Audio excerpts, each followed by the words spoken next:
Part A. In this part of the test, you'll hear two different extracts.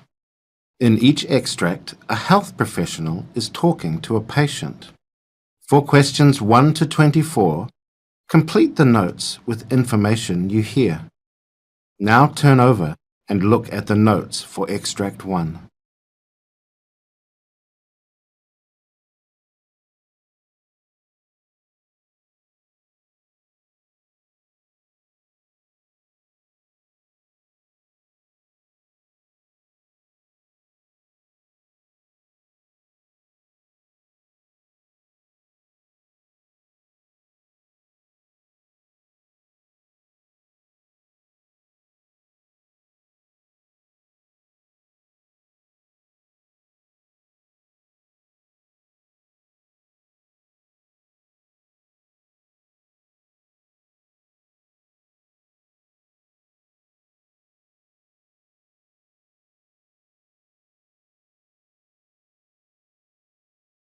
Mr. Murray, I'm Dr. Corbett. Nice to meet you. Yes, sir. Nice to meet you.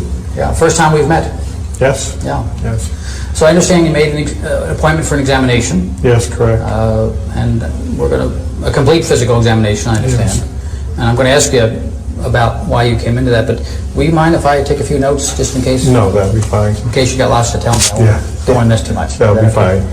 Good. Good. So you made the appointment for an exam. When's the last time you had a physical examination? Probably 2 years ago. 2 years ago. Yeah. Okay. Well, tell me why you made this one. Well, I had these chronic headaches going on that I've had for about 3 months now, and they're just not getting any better, and I want to see if there's something we can do about it. So when you say chronic, you're referring to the fact that they've just been steady for 3 months, or they've been longer than that? Well, it started 3 months ago, and they were like every other day or so, and now I'm having them every day. And So you have no days when you don't have a headache? I have a headache every day. But at the beginning, it didn't seem to be quite as noticeable then for you. No. Describe the headaches. Where are they, and what do they feel like? They start at the back of my head here, and they kind of come up around my temples, I guess you call it, and into the front of my head. Sometimes they're throbbing. Other times they're not quite as bad. Yeah. So it's both sides of your...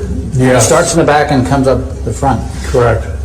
Do you have a headache all the time, or does it just come in episodes? Well, I have a headache all the time until I take something. I take Advil and Tylenol that seem to help it, and that eases it up. Is it ever gone? Is it Not always something there? There's always something there. I always know it's there. It's just the intensity of it. I see. Can you tell me a little bit more about what you notice? For example, when is it the worst? At night, in the morning, or doesn't it make a difference? Well, it doesn't make a whole lot of difference. When I don't get enough sleep, it's really bad. If I move my head in a certain way, or if I strain or stretch my head in a certain way, it seems Like what way? Can you show me that? If I go like, to the back, or if I'm bending over, just any exaggerated moves. Any exaggerated move makes it seems to make it worse. And if I don't take the Advil and the Tylenol, it seems to be worse. Too.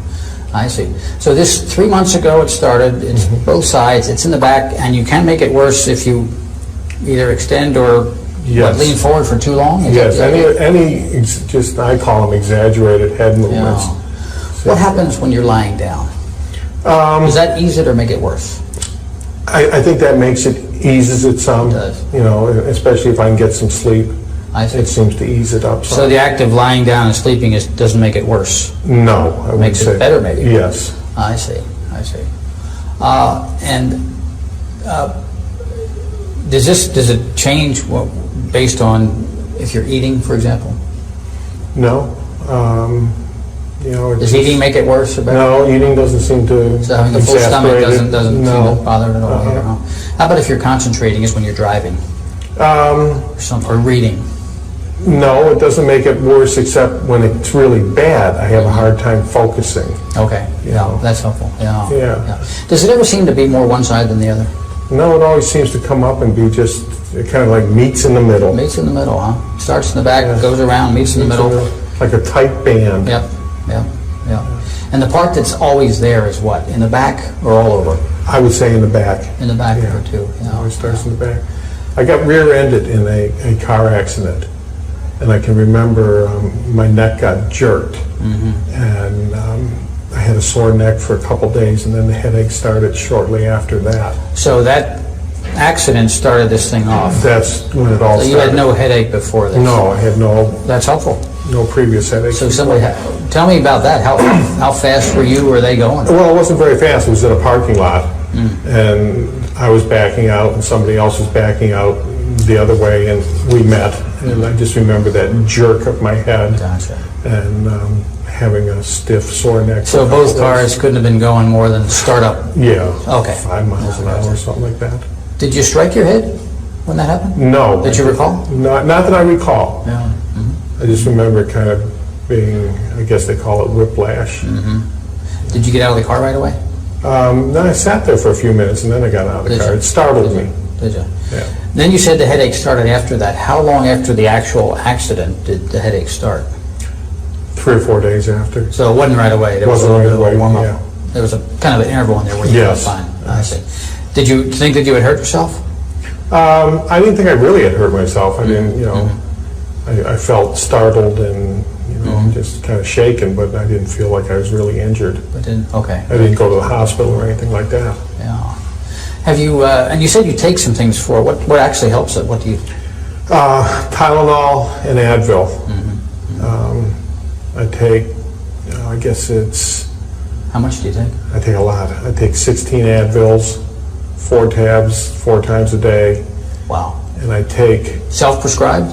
yes, 2 Tylenols 4 times a day. So I'm taking 8 Tylenol and 16. 24 pills a day. Wow. I take it you warmed up to that you weren't using Right. I started out I with see. less and it wasn't working, so I just I kept see. adding to it, and it does give me some relief. It's a lot of medication. It doesn't, yeah, it seems like too much. That's one Does of that- the reasons I came to see you. Good for you. Yeah. Does that mean it just keeps getting worse? The headaches just kept getting worse, and the severity of them, yes. Yeah. That's a lot of medication. Yes. Before you had this accident, did you use those medications much, if at all? No, very seldom. No, never had to take that kind of thing with No. any regularity? No. Okay, okay. I need to know, too, what else do you experience? Anything else? Does this make your body feel different or painful or uncomfortable in any way? It makes me feel stressed. I feel stressful with it. I can't sleep well. It's uncomfortable. Yeah. It's just kind of a nagging thing that's there all the time. Does it bother your shoulders, your arms? You feel anything down here? No, Strength, pretty good. tingling? No. Not really. How about just being able to use your arms in normal motion? Yeah, That's not disturbed at all? No, that's fine. I see, That's I fine. see. Wow, so you had an accident, took a couple of days for this thing to get to you, 3 or 4 days, but then it started bothering you and persist, and now almost has this stubborn worsening. Is that what I'm... Daily. Daily. What kind of work do you do? I work in a car dealership. I'm a service manager. Oh, yeah. So has this had an impact on your ability to just do your normal stuff? Well, again, it has in that it's uncomfortable. I feel stressed because of it. I'm able to do my job. I like my job. So you can do your work? Have you missed any days from work? I think I missed 2 days in the beginning, but I've been at work since then. I'm able to go to work, but I make sure I have my Advil and Tylenol with me. Other than that, I'm working. You sound like a great okay. employee to me. To work through this kind of thing is pretty difficult. Well, I like what I do. I work on vintage cars on the side. I see. Yeah. And so I Okay. try to make it. I have a sense of what you're telling me. What's your diagnosis? I don't know if I did something to my spinal column back there. I don't know what you guys call it, but something happened when I got hit, is what I think. A jerk did something. Other than that, I Changed don't something, know what it is. But you're fairly sure there was a couple of days in there where it wasn't obvious to you that there was anything wrong. Other than it just being sore. Okay. It was sore and stiff. but the headaches didn't start, like I said, till about 3 or 4 days later. So there was some discomfort Yes. right there away, was. but you would call it more soreness or stiffness Yes. than actual headache that like you're Right, having now. Okay, right. gotcha, yeah. I need to know a few more things Okay. about the effect of this on you. How's your sleeping? Do you sleep okay? And I don't sleep well at all. Why not? The headache, the discomfort, it's hard to get to sleep. I sometimes can get to sleep and then the headache wakes me up. So my sleep patterns have been totally So that's disrupted. So how much sleep are you getting at night compared to what you'd like to get? Well, I used to sleep the night through, which was probably at least 8 hours. And I'm probably up 3 and 4 times a night now. Wow. And how long is that? I would call it a sleep deficit. How long has that been going on? Well, this happened 3 months ago, probably 2.5 months now. Because it wasn't as bad in the beginning, but they did just get worse. Did you consult with anybody else, or even just toughing this out on your own? Just been toughing it out on my own and Yeah. trying to, hoping it will go away, but it's just getting worse. But you have been able to do your work, think, use your hands? Yes. Nothing disturbed in that way, huh? No. Gotcha. Anybody else know? Did your wife, are you married? Yes, I am. You've been talking to your wife about this? She certainly knows.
Hi Hannah, nice to meet you. Hi.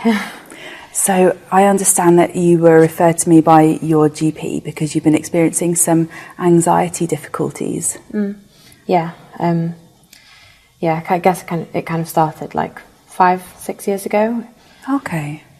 It escalated a bit. I've just recently moved out from living with my parents, so it's made it a bit worse, I think.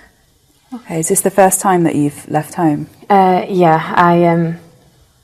it's the first time actually, yeah. I was going to a few years ago, I just thought it would be easier to stay at home, so.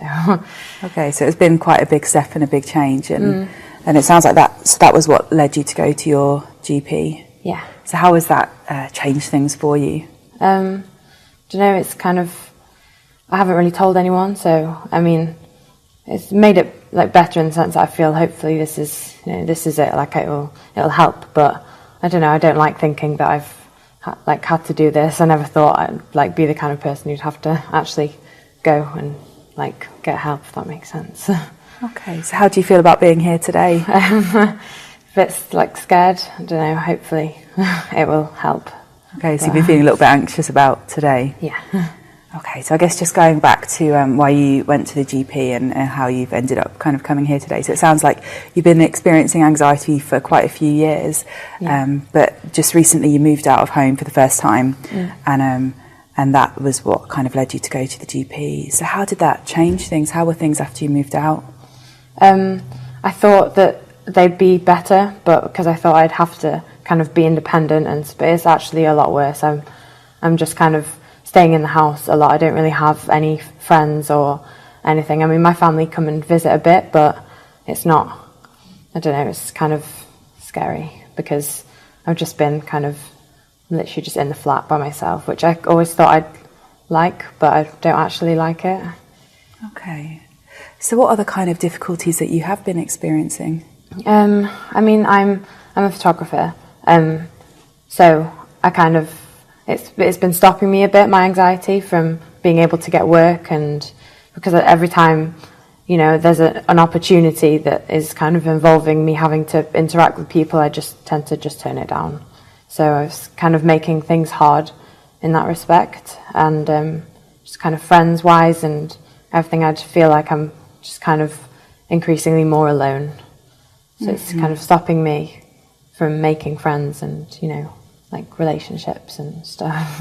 Okay, so you said that your difficulties are getting in the way of you doing certain things, so they're stopping you from taking up kind of certain types of work, and as a freelance photographer I guess that can be kind of a problem. And they're also stopping you, or you feel like it's stunting you socially. You're not kind of able to make new friends and get to meet new people. It was kind of easier when I was at home because I was obviously, I mean, my parents and stuff, that's fine, but you know, I'd go to places with them, or I'd kind of have people there, but more and more I'm just finding myself just staying in a lot. I mean, I went like 2 weeks ago for coffee with my friends, and the whole time I was just kind of wanting to go home again. So I don't want that to happen. I don't want to lose everyone. So you're kind of worried about where this is going to lead to. Yeah. Okay. So you said that you first noticed the anxiety kicking in when about 5 or 6 years ago. Yeah. So you would have been about 19. Yeah. And what was happening around that time? I guess I'd finished school about a year before that, and I mean, I've always been a bit shy at school, but it was never ever like, it didn't really affect things as much as, not at all as much as it has been doing the last few years. I guess it just started when like my friends went to university, and I don't know, I felt like I was expected to kind of move out or just do something, and then it just kind of escalated from there. I'd just stop going to parties, or I'd just say no to invitations, or I don't know, I thought my job would help because I mean, I love it. I really like doing photography, but I'm just kind of getting less and less work as it goes on. So, which is my fault, I keep saying no. But What kind of work is the most difficult for you in your job? I guess when I have to kind of be working with other people, I don't like that. It's like when I'm trying to kind of do an event or something where there's a lot of people there, not just photographers, but actual, you know, if I'm like taking photos of people, that, I don't know, I just kind of find myself saying no. I mean, I want to do them, but just it's scary, so I just don't do it. So I guess tell me a bit more about what happens then. So let's focus on maybe an invitation to do a job with, you know, it's going to involve photography with a group of people, and you're going to have social interaction. What kind of thoughts go through your head? I mean, I get really hot and sweaty, and I feel like everyone's kind of looking at me and thinking that I'm just like really stupid, and I feel like they're all going to be staring and thinking I just can't do my job and I'm just an idiot, and I mean, they'll think that I just look like a weirdo, and I just kind of just try and get out of the situation or just focus on something else. So that's why I like doing shots where it's just me and the camera, because then I can just put all my attention on that instead of having to, you know, be with other people. Okay, so it sounds like you have quite a lot of thoughts rushing through your head then at the point where you get that invitation. You think, people will look, people will stare, people will think I'm a weirdo. Yeah. So there's quite a lot about what you think other people will think. Yeah. And how does that make you feel? Just makes me feel like an idiot. It makes me feel like I just shouldn't even bother trying to do it anymore. I should just go home, and I think I just don't want to be in that situation. I just feel like everyone else is fine and they're normal, and I'm just the freak who can't like do normal things. And Okay.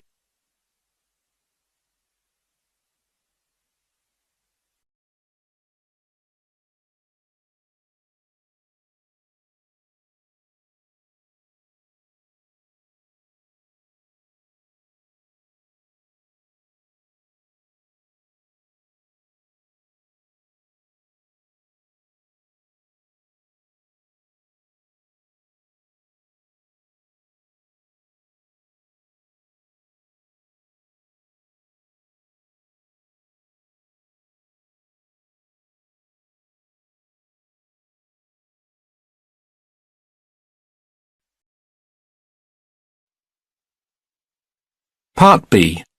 In this part of the test, you'll hear 6 different extracts. In each extract, you'll hear people talking in a different healthcare setting. For questions 25 to 30, choose the answer A, B, or C, which fits best according to what you hear. You'll have time to read each question before you listen. Complete your answers as you listen. Now look at question 25. Now read the question.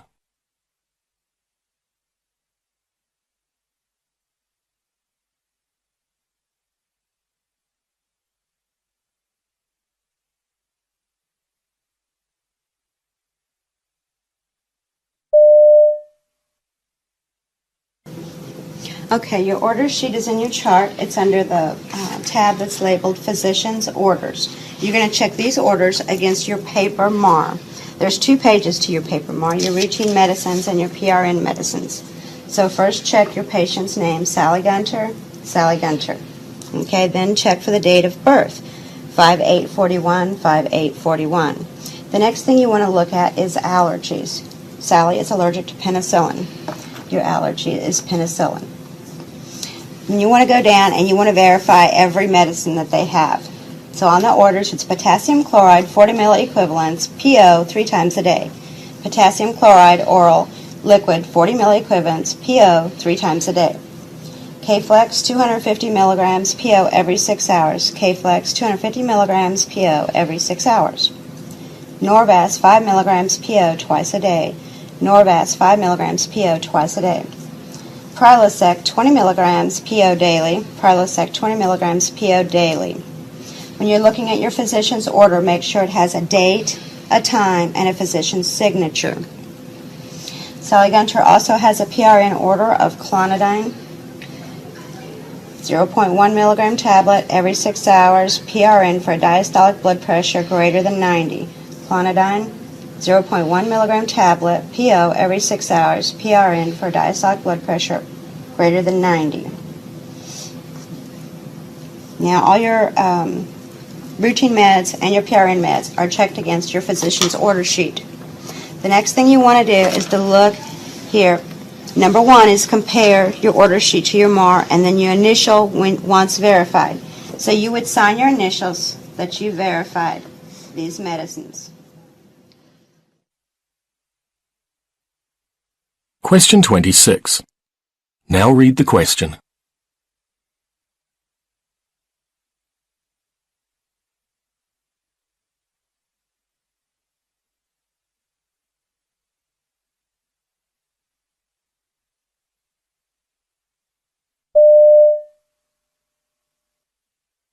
Let's examine this. If I have the fearful thought that I could ultimately lose everything, then it's not going to move me forward. It's not going to help me think clearly. It's not going to help me, move forward and take the actions that I need to take. It can kind of limit me and make me feel like I don't want to do anything because I'm scared to do anything. But what I have found, and this is what I do all the time, is when I'm having a fearful thought, I know that I can't not think about something.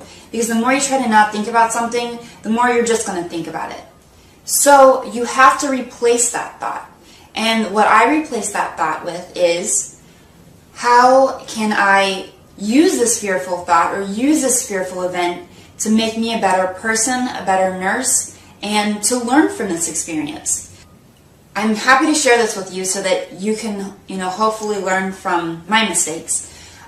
So what happened was I realized that I made the mistake, and not only had I made the mistake once, I had actually done it the first time I administered the medication as well. So I thought about it and I was like, okay, well, of course I have to do an incident report. With the mistake, I'm going to show her that I can, not only take care of the situation and have her trust me with her patients, but she can also see that I'm a very confident person and that this mistake won't happen again. So I went to her and I said, I told her the mistake, ultimately told her what happened, and, it was a mistake, and we examined it, and, she asked me a few questions, and it was an uncomfortable situation, but what I realized was that I came out of that as well as I possibly could have. Having the lack of confidence, you can replace that with, no matter what happens, I will build from this and I will learn from this and I will ultimately become a better person. So guys, it's all about replacing those fearful thoughts with thoughts that are going to serve you. Question 27. Now read the question.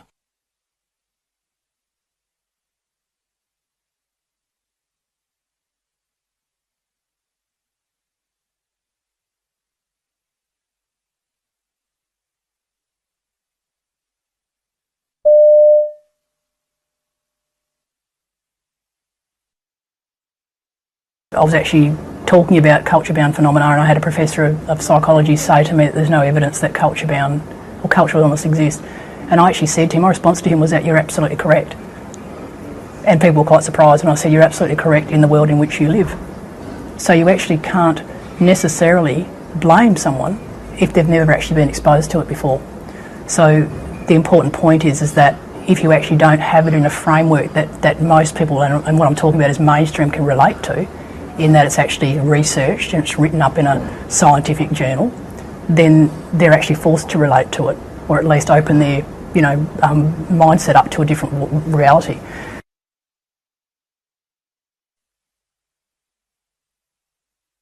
Question 28.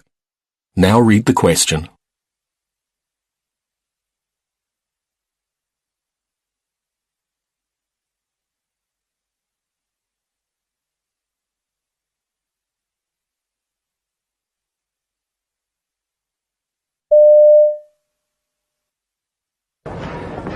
Hello, I'm Jan Machescu. I called this morning. Yes, Mr. Machescu, your prescriptions are right here. They've been ready for an hour. Good. Now, take these pills 3 times a day. That's every 8 hours. I usually take them at 7 in the morning, 3 in the afternoon, and 1 before I go to bed about 10 or 11 at night. That's fine. When do I take the other pills? You can take these anytime you feel a pain.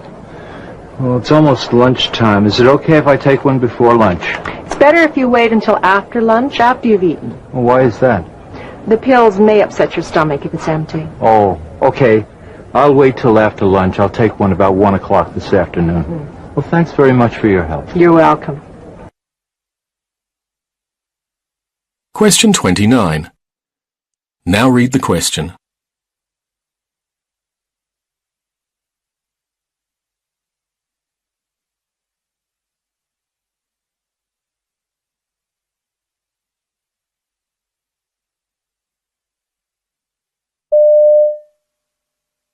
Right, I'd like to tell you about all the patients on this ward, starting with bed 1.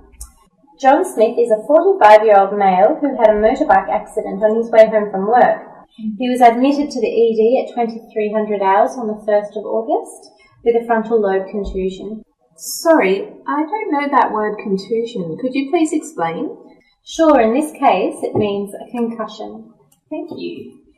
He has breaks in his right arm and hand and has had surgery, including metal plates inserted into his arm. He also has deep grazes on his left knee and ankle and stitches in his right hip and shoulder. Stitches in the right hip and shoulder? Yes, that's right. All dressings have been changed this morning at 900 hours.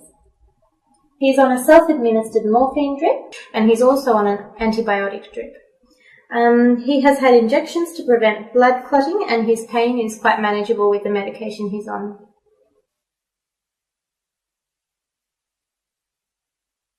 Question 30. Now read the question.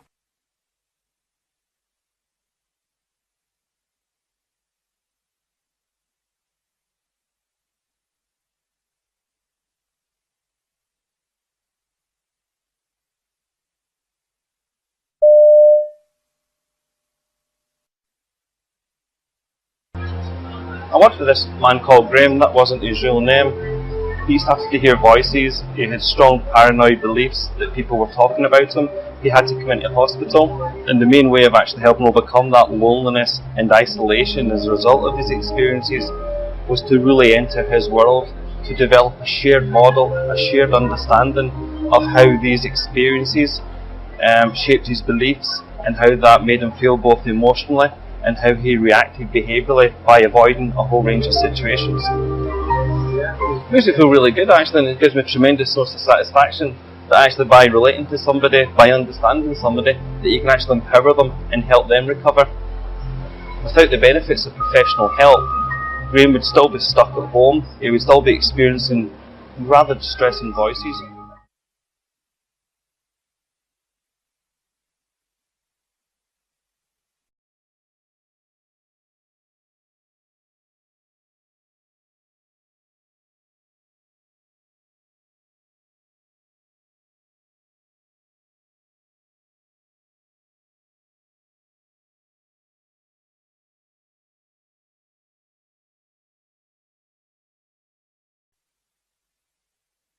That is the end of Part B.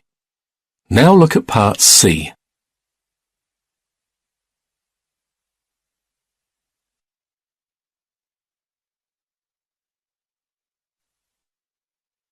Part C. In this part of the test, you'll hear two different extracts. In each extract, you'll hear health professionals talking about aspects of their work.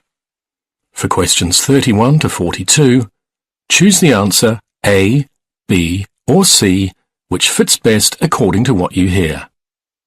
Complete your answers as you listen. Now look at Extract 1. Extract 1, questions 31 to 36. You now have 90 seconds to read questions 31 to 36.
Tell me a little bit about the progress in the plant-based movement recently.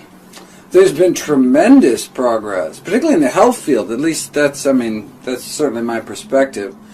So in the States, there's just been a real surge, a real tipping point in terms of the plant-based nutrition movement. There are now entire conferences. There's an international plant-based nutrition healthcare conference. Hundreds of physicians, other medical professionals get together, talk about how they're using this in their practice. I mean, that didn't exist a few years ago. I mean, it's really, really exciting. There's new vegan medical clinics opening up where all the folks on staff are using lifestyle medicine approaches, not just to prevent disease, but to stop and reverse it as well. Tell me about the main players involved. You've got Nutrition Facts growing, you've got the Physicians Committee doing a lot of work. Who are the main players and what's been achieved specifically in the last few months and last year? What's been the memorable moment for you? Well, so, a lot of people don't know about Scott Stoll, who started this, PBNHC, this Plantrition project, this plant-based nutrition conference. he's been doing these immersion programs for Whole Foods for a long time now. He has a book coming out. Okay. I'm very excited about that.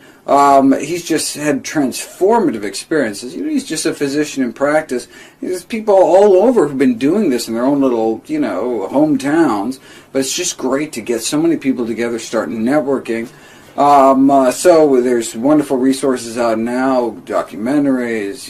We got a number of documentaries coming up, like The Game Changers and Eat Yourself Alive. And this is an exciting time to be in the movement. And I think, a lot of it is just there's so much, we're going to get there if only because the healthcare costs are spiraling out of control, right?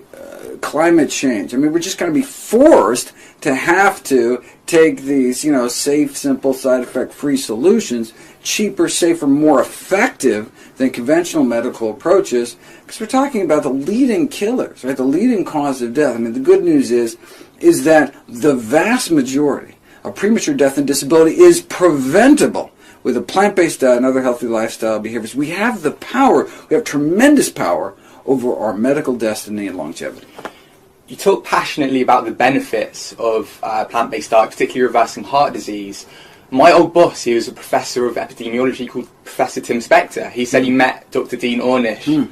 Dr. Dean Ornish said, the thing with the plant-based movement is you get the sense you're either with them or against them. We're going to talk about that in a minute.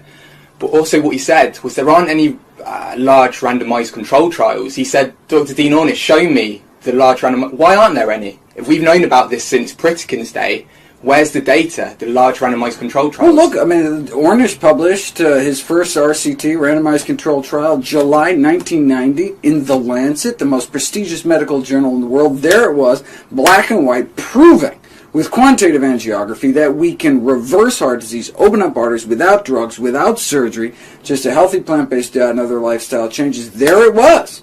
Right? So we've known about it for decades, but there it was, published in some of the most prestigious medical journals in the world, The Lancet, JAMA, yet what happened? Nothing. Hundreds of thousands of people continue to die of a reversible, preventable disease. So it's being ignored. It's being lost down the rabbit hole and ignored. I said, well, wait a second. If effectively the cure to our number one killer could get lost like that, what else is there in the medical literature that could help my patients, but just didn't have a corporate budget driving its promotion? I made it my life's mission to find out. That's why I started nutritionfacts.org, and that's why I wrote my new book, How Not to Die. What I find very interesting is you say the system needs to take on board this message, but the whole point of Nutrition Facts was to go round the system. Tell me a little bit about the democratization of information and the role that's played and why that's been good for the movement, I guess. When I started out ignoring the general public and going straight, trying to train the trainers effectively, going around speaking at all the medical schools in the States to try to, get the next generation of doctors educated. But then I realized that's a slow way about it. We don't have time. People are dying now. I don't need to, for another 10 years for them to kind of slowly take over the medical system. People are dying now. We need to take this directly to the people. And thankfully, thanks to the internet age, we now have this democratization of information. Now everyone has access. Before, the doctors had a monopoly on information about health. And so, Big Pharma, the food industry, all they had to do is get to the doctors. The tobacco industry, as long as they could get the AMA on board by writing them checks for $10 million, and so they came out opposed to the Surgeon General's report against smoking in 1964. As long as they control the doctors, they control the health message. No longer. Now, people can get to the science directly, educate themselves, and we can't wait until society catches up to the science because it's a matter of life and death. USDA, I've read their mission is to expand markets for agricultural products. But at the same time, they're coming out with the dietary guidelines. Is that one of the challenges you have in the States? The USDA has an inherent conflict of interest. The U.S. Department of Agriculture, look, the same thing happened here in Great Britain, right? There was the Ministry of Food and Forestry, right? And then the mad cow debacle came, and they basically dissolved the department, right? Put food safety in charge of, medical professionals in charge of food safety instead of agricultural professionals. Same conflict of interest exists in the States. U.S. Department of Agriculture has the this dual mission to promote agricultural products. That's what they're there for. But also, we put them in charge of food safety, meat inspections, helping to come up with the nutrition guidelines. So when it comes to eat more messaging, the message is clear. Eat more fruits and vegetables. There it is, right there in black and white in the dietary guidelines. But what about eat less messaging? Then there's a conflict. So what do you get? Instead of eat less meat, eggs, dairy, junk, what do they say? Eat less saturated and trans fatty acids, things like that. Biochemical components, right? Because they don't want to mention foods because that's too politically unpalatable. But they'll mention vegetables, they'll mention fruits. Well, they'll mention fruits and vegetables because it's an eat more messaging. Yeah. Everybody's happy. Promote agricultural products and promote health. If they can do it without undermining the profit motive, they'd be happy to make the American public healthier. Can you just explain a little bit about how corrupt the medical industry is in the US? It's kind of related to what you talked about already. Well, there's a number of barriers for doctors. So you say, okay, we understand why some of the mainstream medical associations are sucking up to industry because they're being sponsored by Big Pharma, for example. But why aren't individual doctors speaking out? Well, there's a severe nutrition deficiency in doctors in education. We just weren't taught this in medical school, so we graduate without these powerful tools in our medical toolbox. We just weren't taught how to teach people to take better care of themselves, right? But of course, there's other barriers. There's lack of time, lack of reimbursement. Doctors aren't paid to tell people how to take better care of themselves. And also, there's much of medical education, both during medical school and postgraduate medical education, is paid for by the drug industry. I mean, the number one reason people go to their doctor in North America is what are called blood pressure checks. And they keep going to get their blood pressure checked so they can tweak the blood pressure medications. And so that's a boon not only to Big Pharma, which sell these chronic disease drugs that people take every single day for the rest of their lives because they're not actually treating the cause of their disease, right? Because they're not actually changing their diet. So they need to be treated every day for the rest of their life. So it's the boon to the Big Pharma, but also that's where the doctor's getting their next BMW from and sending their kids to college. I mean, it's the bread and butter of the GPs, of the primary care docs, is these blood pressure checks, which wouldn't be necessary if they didn't have high blood pressure. The number one killer risk factor in the world, 9 million people dying of high blood pressure, a disease that need not occur if people ate plant-based diet, something we've known since the 1920s.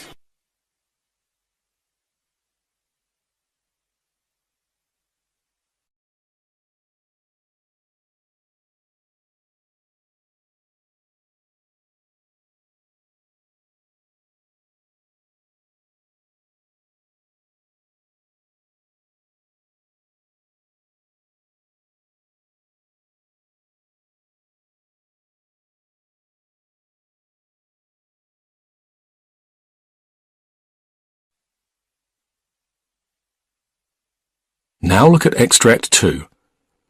Extract 2, questions 37 to 42. You now have 90 seconds to read questions 37 to 42.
We've been studying a disorder called seasonal affective disorder. Norman Rosenthal first identified this disorder in the mid-'80s. The theory is that a decrease in light during the long winter months may be responsible for triggering a chemical imbalance that in turn may cause depression among those people with a predisposition to depression. Supposedly there's an area of the brain called the suprachiasmatic nucleus, which is very close to the retina of the eye. So this area of the brain responds to light by sending a signal to the pineal gland, and the signal causes the gland to suppress a secretion of a hormone called melatonin. To make a long story short, the more light, the less melatonin in the blood. Okay, the acronym for seasonal affective disorder that's being used in the field is SAD. We didn't come up with that. And in fact, I personally think that it's an inappropriate way to refer to such a serious type of depression, since it sounds rather mild, and seasonal affective disorder can be a very severe and debilitating disorder for some people. In fact, in extreme cases, it's life-threatening when patients become suicidal. So anyway, as you can appreciate, the winter here is very dark, cold, and gray. By spring, almost everyone's tired of the gloom. But for some people, those suffering with seasonal affective disorder, it can be a serious problem.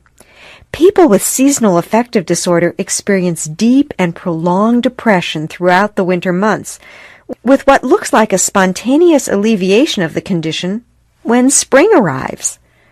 Before the disorder was identified, it was rather a mystery for friends and family, since the depression appeared to vanish only to return several months later. Now, although previous research isn't conclusive, we do know that younger people, especially younger women, these women are at a higher risk for developing the disorder and for being affected by it in a more severe form. If I recall, about 75% of those affected are women, with a typical age of onset about 30 years old. Other factors that contribute to the problem, apart from the long dark days, of course, these factors include heredity and stress. What are the symptoms? Well, the usual spectrum of problems associated with depression: anxiety, lack of concentration, a tendency to sleep more and eat more, cravings for food with a high sugar content. This may be accompanied by weight gain. On the other hand, some people actually lose their appetites and tend to lose a significant amount of weight. We also see lower energy levels, and for some people, a dull headache may accompany the problem. So, building on the research studies that identified the symptoms of seasonal affective disorder and the high-risk profile, we decided to undertake a longitudinal study of 120 subjects, and our research is really focusing on therapies that might help those people affected by SAD. Traditionally, psychotherapy has been used to identify and modify behaviors that contribute to depression, and it's been somewhat successful with patients identified with seasonal affective disorder, especially when used in combination with relaxation and stress reduction therapies. Antidepressant drug therapy has also been proven to reduce depression in studies of people who had seasonal disorders. But we've been using phototherapy almost exclusively with the subjects in our studies. It's very simple, really. We've supplied each subject with a light box that provides the same type of natural lighting that would normally be shining through the window during the spring and summer. The subjects have been instructed to turn on the light box for 2 hours and then simply go about their activities in the room where the box is placed. They're not supposed to use the box like a sun lamp, no staring into the light, either with the eyes closed or open. They just ignore it once it's turned on. So, although we're still evaluating our data from the first group of subjects, we have a few preliminary findings that I'll share with you today. First, we think that it's probably better to be exposed to the light box during the morning hours. Second, we're noticing a relationship between sleep patterns and seasonal depression, so maintaining a regular schedule for sleep seems to be a helpful therapy in conjunction with the light treatment. We're also fairly sure that the duration of light therapy can be modified for individuals. Some subjects who were exposed to the light for less than 2 hours did very well, while others showed no evidence of relief until they reestablished the 2-hour treatments. One interesting possibility that we're working on is whether fluorescent lights might work as well as full-spectrum light with the ultraviolet rays filtered out. In our first trials, we used UV light exclusively, but now we have some trials underway with fluorescent light, and the results so far are encouraging. I'm also happy to report that there are few subjects who are experiencing side effects. There's no evidence of eye damage. We've been careful to filter out any potentially damaging UV rays. And in fact, the only negative side effect was minor headache that seemed to disappear after a few treatments.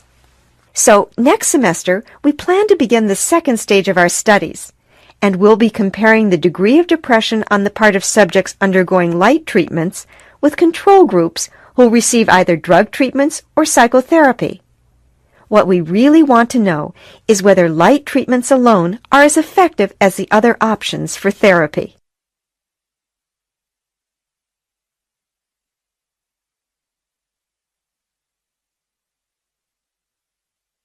That is the end of Part C. You now have 2 minutes to check your answers.